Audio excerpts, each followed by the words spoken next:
Kalau korang tahu, hari tu ibu bawa anak-anak ibu tau. Macam kakak tu bawa balik sekolah, ibu terus bawa pergi open day Brainy Bunch tau. Cawangan Puchong Utama. Untuk parents-parents yang nak cari untuk tadika anak-anak untuk tahun depan, korang boleh tengok video ni. Korang tahu tak, kalau dekat Montessori ataupun international private school ke, ataupun tadika yang kata nampak macam international semua kan, lawa kan, environment pun tip top kan. Tapi kalau korang nak tahu, harga dia sangat-sangat mahal tau. Korang boleh cecah 1,000 hingga 1,500 sebulan. Ibu nak bagi tahu ni, untuk Brainy Bunch, ibu tak sangka juga yang dia punya full day harganya hanya 680 je untuk 1 bulan. Tapi vibe dia memang premium. Orang kata dekat situ macam-macam yang anak-anak kita boleh belajar, sama macam yang international school. Dekat Brainy Bunch ni macam-macam aktiviti yang diorang akan buat. Korang boleh tengok kat sini. Yang ni pun dia dah susunkan jadual yang cantik-cantik lah untuk sesi pembelajaran untuk 1 hari.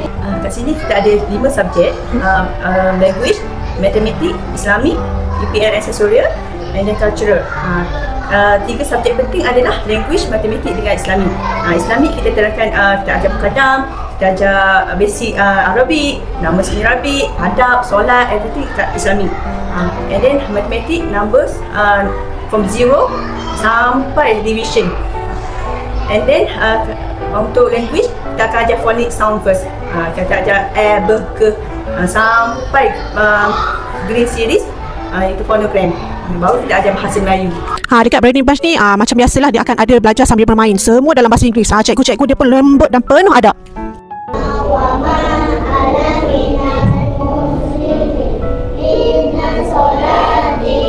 Wah, baguslah adik-adik ni. Baguslah adik-adik. Kalau korang tengah survey sekolah untuk anak-anak korang untuk tahun depan, ibu boleh suggestkan korang boleh pergi ke open day Brainy Bunch dekat berdekatan dengan korang. Tengok sendiri suasana tu macam mana. Korang mesti puas hati.